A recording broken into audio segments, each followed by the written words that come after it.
7 miles of concrete wall ring the city like a dam. You enter from the north under a railroad bridge that doubles as a floodgate. And once you are through, the wall is always somewhere at your back, taller than a house in some stretches, featureless and gray, the most honest structure in a city that has been making promises to itself for 200 years. Behind that wall, at this very moment, 2 of the largest rivers in North America are pressing against it. They have always been pressing. The Ohio pours into the Mississippi here, at the southernmost tip of Illinois, the 2 rivers draining between them roughly half the continental United States before bending south toward New Orleans and the Gulf. The city that grew on this junction once expected to become the great inland capital of America, a rival to St. Louis and a match for Chicago. That city no longer exists. What remains inside those 7 miles of levee is a grid of streets with more vacant lots than buildings, a downtown of empty storefronts sealed with plywood, and a population of 1,733 people in the 2020 census, down from 15,203 in 1920. Almost 90% gone in a single century. Cairo, Illinois, sits at the confluence of the Ohio and Mississippi rivers. That confluence is the reason the city exists, the reason it once mattered, and the reason it is so hard to explain to someone standing in the middle of it today what on earth anyone was thinking when they decided to build here. The land is a low, flat wedge of river silt, barely above flood stage in a dry year, entirely below it in a wet one. The same 2 rivers that made Cairo the strategic choke point of a continent have never stopped working to reclaim it. Every levee, every flood wall, every concrete barrier ringing this peninsula is the answer to the same old question. Which force is stronger, the rivers or the city? So far, the city has held. The question Cairo has never been able to answer is what exactly it is holding in. 1.2 million square miles. That is the combined watershed of the Ohio and the Mississippi above their confluence at Cairo, nearly a third of the land area of the continental United States, drained into a single narrow channel that passes through one small Illinois city before heading to the Gulf of Mexico. The geography is the story, and it was always going to be. The confluence itself was formed over millennia of glacial retreat and sediment deposit, the rivers cutting and rerouting themselves through bottomland until they found their present channels, which still migrate by inches every year. The peninsula where Cairo sits is alluvial soil, river-borne and river-sustained, and it makes clear from the beginning that permanent human settlement was going to require an argument with the land. French traders arrived at the confluence in 1702, built a fort and a tannery, and were killed by a Cherokee raiding party within a few years. A century of official silence followed, though the rivers themselves never stopped moving. Lewis and Clark camped at the junction in November 1803 on their outbound passage, using the site to practice the mathematics of latitude and longitude before continuing upstream. They noted the geography. They did not propose a city. The first attempt at one came from John G. Comegys of Baltimore, who in 1817 purchased 1,800 acres on the peninsula, named the place Cairo after the Egyptian capital at the Nile Delta, and the following year convinced the Illinois Territorial Legislature to charter both a city and a bank. The reasoning was explicit. What the Nile confluence was to ancient Egypt, this river junction would be to a growing republic. The charter was passed in January 1818, the same month Illinois became a state. Comegys promoted his vision through pamphlets and maps, and then died before a single permanent settler arrived on his peninsula, before a single building stood, before the Bank of Cairo had a single depositor. The land reverted to federal control. The charter was real. The bank was real. The city? Not yet. Darius Blake Holbrook arrived from Boston in 1837 with a title, President of the newly incorporated Cairo City and Canal Company. and a vision he described without apparent irony as the world's greatest manufacturing mart and emporium.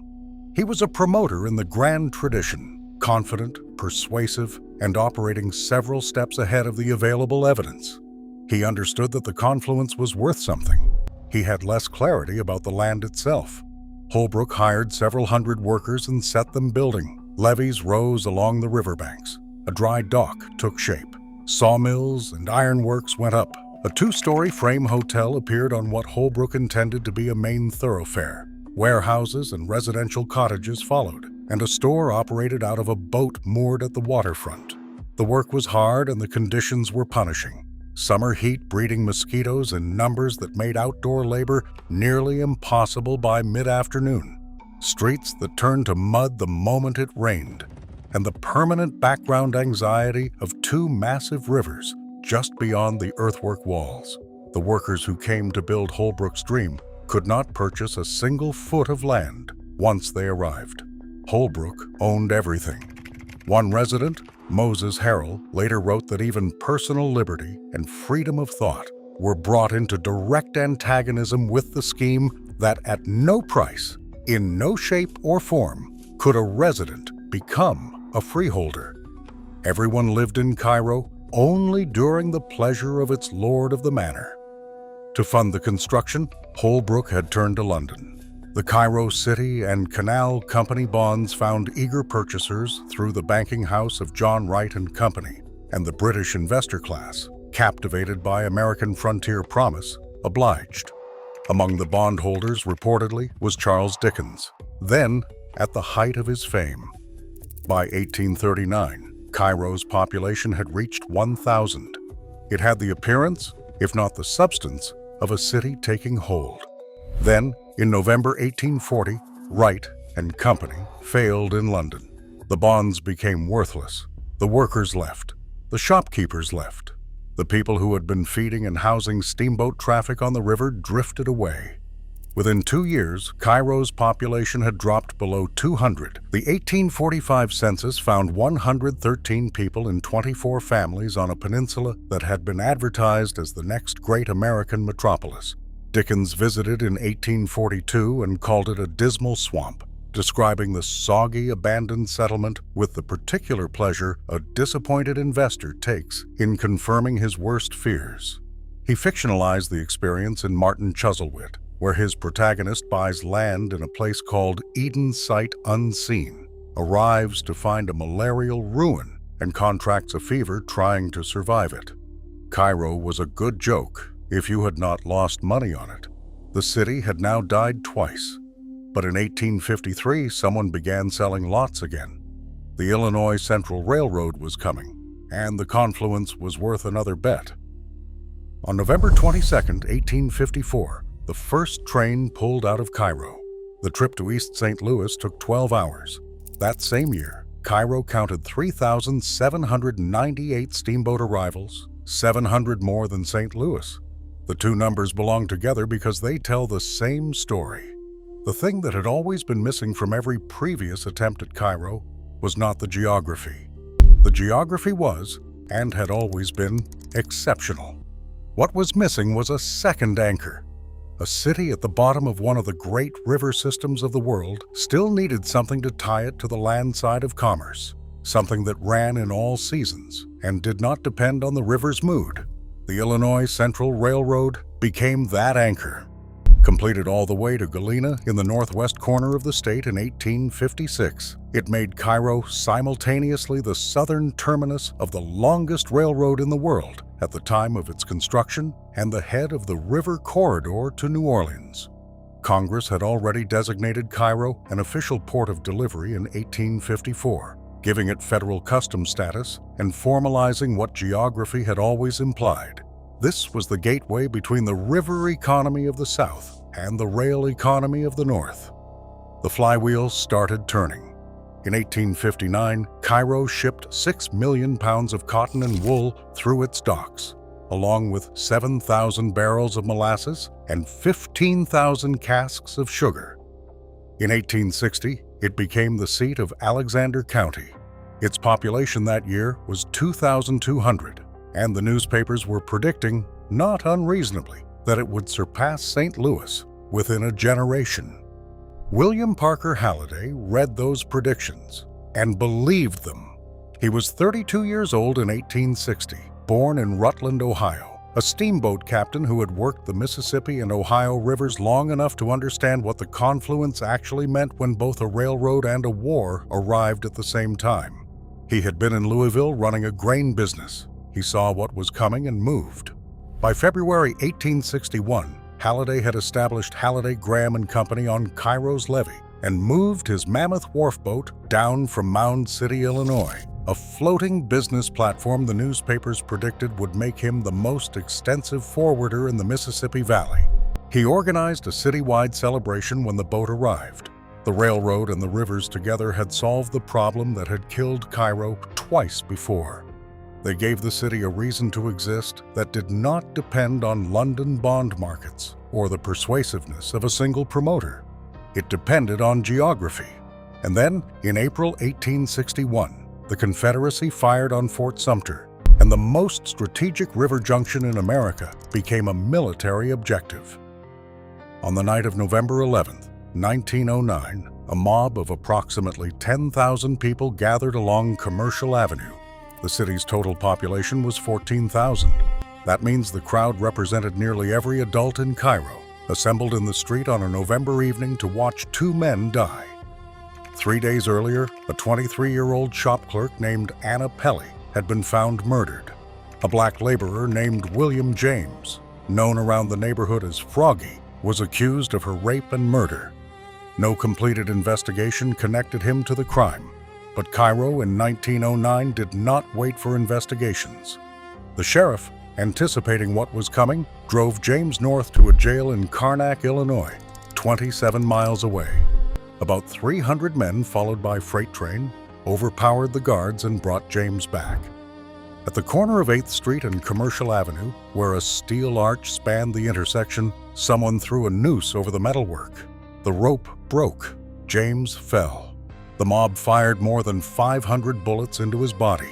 They dragged what remained to the site where Pelly had been killed and burned it in front of the assembled crowd, while the crowd cheered.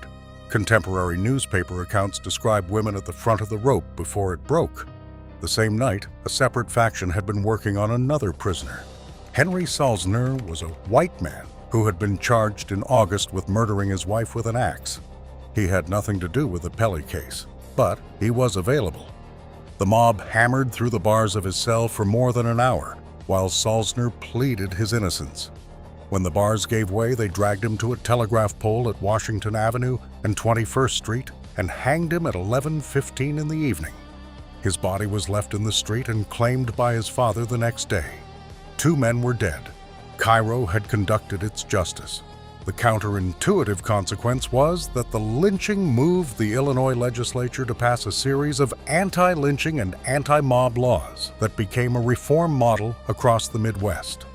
Ida B. Wells, the journalist and anti-lynching advocate, cited the Cairo events in national campaigns. The 1909 violence produced better state law in Springfield. What it did not produce was any change in Cairo. In 1900, approximately 5,000 of the city's nearly 13,000 residents were African American, 5% of the entire black population of Illinois, concentrated in this one city at the rivers. They had built the levees, loaded the boats, worked the wharves. They did not hold a single formal position in the police department, the fire department, or city government. The laws improved. The city did not. Cairo would not see violence like that again for nearly 60 years. The wait did not mean the wound had healed. Riverlore Mansion stands at 28th and Washington Avenue, on a street that was once known as Millionaire's Row. Captain William Halliday built it in 1865, and he built it to look like a boat. The roof is flat, with a glassed-in pilot's house at its center, and low cast-iron fencing running the perimeter, so that standing up there in the evening, looking south over the rooftops of his city, Halliday could imagine he was back on the river. That a man who made his fortune at the confluence needed to build a house that reminded him he had done so says something about the nature of the fortune, and about the man, and about the city. The Civil War made Halliday everything he had predicted it would. Within weeks of Fort Sumter, Union troops began flooding into Cairo. By summer 1861, 3,000 soldiers garrisoned Fort Defiance at the tip of the peninsula. Flat-topped earthwork mounds for artillery placement pointed south at the Confederacy. At peak occupation, 12,000 Union troops were stationed in and around the city. General Ulysses S. Grant made his headquarters at the St. Charles Hotel, the finest building in Cairo, at the corner of 2nd and Ohio Streets. Admiral Andrew Hull Foote made Cairo the naval station for the Mississippi River Squadron in September 1861.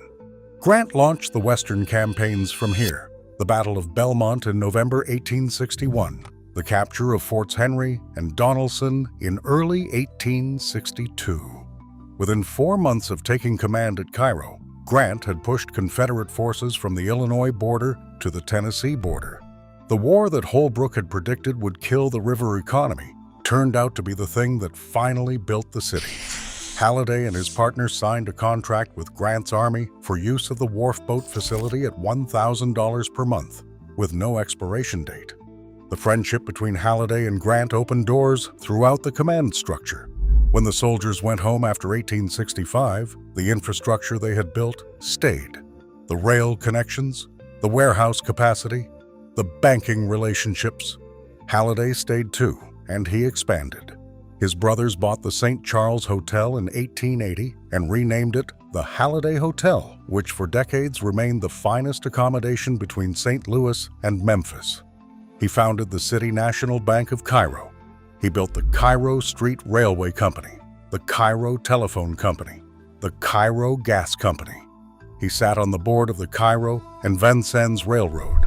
By the 1880s, observers noted, the Halliday family was among the most powerful in the entire region. He also built River Lore and stood on its roof each evening, watching the river. The population of Cairo grew decade by decade, with a momentum that felt permanent. 6,267 in 1870, 9,011 in 1880, 12,566 in 1890, nearly 13,000 by 1900, and still climbing. Where Chicago had drawn European immigrants and St. Louis had drawn German settlers, Cairo drew a population unique in Illinois. Nearly 40% of its residents were African American, the highest proportion of any city its size in the state, drawn north by the Underground Railroad routes that had moved through this confluence since before the war, drawn by the labor economy of the wharves, drawn by the fact that Cairo was, on paper, the first free soil city on the north bank of the Ohio River. In 1869, a Cairo businessman named Charles Gallagher built Magnolia Manor on Washington Avenue, 14 rooms of Italianate brick with double walls, 10-inch air pockets between the inner and outer courses, specifically designed to exclude Cairo's famous river dampness. The grandest houses in the city had to be engineered against the moisture in the air, which tells you something about the ground they stood on. When Grant retired from the presidency, he returned to Cairo for a lavish reception at Magnolia Manor. The rooms where they celebrated that evening still hold their original Victorian furnishings. Halliday died on September 22, 1899, at 72, a multimillionaire. He was buried in Beech Grove Cemetery in Mounds, Illinois. A famous statue was later dedicated in his honor in the park that bears his name, a marble figure called the Hewer by the sculptor George Gray Barnard, which had been exhibited at the St. Louis World's Fair in 1904. The Illinois Central Railroad Bridge over the Ohio River had opened 10 years before Halliday died. The railroad bridge across the Mississippi at Thebes, 16 miles upstream, had opened in 1905. William Halliday's wharf boat empire had made him a multimillionaire. The two railroad bridges that were killing it had already been built before he was buried. The bridges that finally connected Cairo to the outside world are also the thing that made Cairo unnecessary. This is the geometry of the decline, and it unfolds over half a century with the patience of a river. For decades, Cairo's ferry business had been moving hundreds of thousands of railroad cars per year across both rivers. the city's single largest commercial enterprise. The railroad bridge over the Ohio in 1889 began to divert that traffic. The Thebes Bridge over the Mississippi in 1905 accelerated the diversion. The automobile bridges, the Cairo, Mississippi River Bridge in 1929 and the Cairo, Ohio River Bridge in 1937 ended the ferry business entirely, and with it, the dockhands, mechanics, and service workers whose wages had sustained half the city's shops. By the 1940s, diesel tugs had replaced the coal-fired steamboats throughout the river system, and Cairo's refueling docks and maintenance shops, built for steam, were obsolete. The irony was as clean as it gets.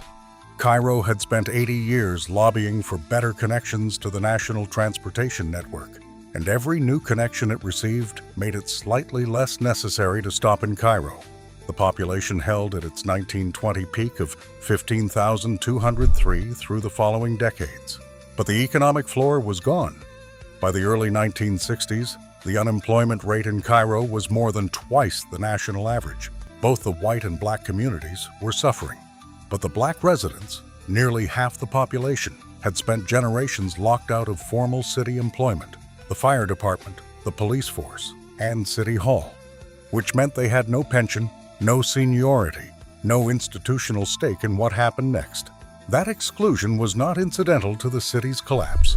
It was structural to it. In the early hours of July 16, 1967, Private First Class Robert L. Hunt, Jr. was found in the Cairo police station. He was 19 years old, home on leave from the United States Army, which had given him commendations and praised him in writing as an excellent soldier who performed all assigned duties in a cheerful and efficient manner. The police reported they had locked him in a cell at 12:30 in the morning and found him approximately 30 to 40 minutes later, hanged by his own T-shirt. The coroner ruled suicide that morning without performing an autopsy. Witnesses who viewed the body reported bruises consistent with a beating. The military records contained no evidence of the absent without leave charge police cited as the reason for his arrest. The FBI was notified of allegations of foul play and declined to investigate, citing concern that an investigation would fuel the unrest Hunt's death had already sparked. The federal authorities never investigated. 3 days of riots followed, then years of them. From 1967 to 1973, Cairo was in open civil conflict. In 1969, the Cairo United Front, founded by minister and activist Charles Cohen, launched a decade-long boycott of every white-owned business in the city, which was nearly every business. That same year, 170 nights of gunfire were recorded. On the morning of December 6, 1969, residents of the Pyramid Courts housing project fired on firemen and the police chief as they responded to arson fires set at several businesses. The police chief resigned in January 1970, stating publicly that the city lacked the legal and physical means to deal with guerrilla warfare tactics. 600 members of a white citizens' militia, calling themselves the White Hats, were deputized by the sheriff and began patrolling the streets. 4 people died across the period of sustained unrest. Hundreds of businesses never reopened. In 1978, Interstate 57 opened its bridge across the Mississippi River north of Cairo, providing motorists a clean route between Missouri and Kentucky that bypassed the city entirely. The remaining hotels and restaurants, already barely alive, collapsed. The hospital closed in 1986, its offices full of unpaid bills. By the 1980s, the city the 2 great rivers had made possible had fewer people than the Army grant stationed there in 1861. Stand on Commercial Avenue today, in the middle of what was once the commercial heart of the busiest river port between St. Louis and New Orleans, and you will feel the levee wall before you see it, the way it closes off the southern horizon, a gray concrete line taller than anything around it, holding back what it has always held back. 7 miles of it ring the city. You cannot see the rivers from the street. You have to climb the levee to find them. The Custom House, completed in 1872 at the corner of Washington and Commercial, is a local museum now. Magnolia Manor still stands on Washington Avenue, still open for tours by the Cairo Historical Association, which fights each season to keep it staffed. Riverlore Mansion was purchased by the city of Cairo in November 1999 and placed on the National Register of Historic Places, open to the public. Across from Riverlore, the footprint where the Halliday Hotel stood is a vacant lot. The hotel burned in 1942. The statue of the hewer in Halliday Park still stands, the marble figure mid-swing with his axe, watching the empty street. At the very tip of the peninsula, Fort Defiance State Park occupies the ground where Grant's artillery pointed south in 1861. The park is largely undeveloped. The earth is permanently damp. There are no crowds and no amenities, only the sound of water and the view of the two rivers joining, which is still one of the more remarkable things you can see in this country. The Ohio's clear water and the Mississippi's brown surge meeting in a visible seam before blending and moving south together. In the spring of 2011, the Ohio River crested at 61.72 feet at Cairo on the night of May 2nd, a new all-time record. The city's 2,800 remaining residents had already been ordered to evacuate. At 10:03 that night, Army Corps engineers detonated explosives along the Birds Point levee across the river in Missouri, tearing a 2-mile breach through the structure and intentionally flooding 130,000 acres of farmland to drop the flood stage at Cairo by 3 feet. The state of Missouri had sued to prevent it. The Corps activated the floodway for the first time since 1937, when government planes had dropped warning pamphlets over the Missouri farmland before the blast. Cairo's levees held, as they always have. A reconstruction by ProPublica found the Corps had hesitated for several critical days before acting, costing avoidable damage to surrounding communities. The population in 2024 is approximately 1,523 people. The confluence that made this city has not moved. The rivers have not slowed. The levees still require maintenance every year, and the question of who pays for that maintenance, a city with almost no tax base in a county with a population of roughly 4,500, has no comfortable answer. Mark Twain sent Huck Finn and Jim down the Mississippi toward Cairo as toward a promised land, the first free soil city on the North Bank, the place where Jim might become free. They missed it in the dark and floated past. The city that Charles Dickens called a dismal swamp, and that Ulysses Grant used to win a war, and that William Halliday watched from the roof of his steamboat house is still there, just inside its walls. The levee holds. The process continues. The rivers below the wall have not agreed to anything.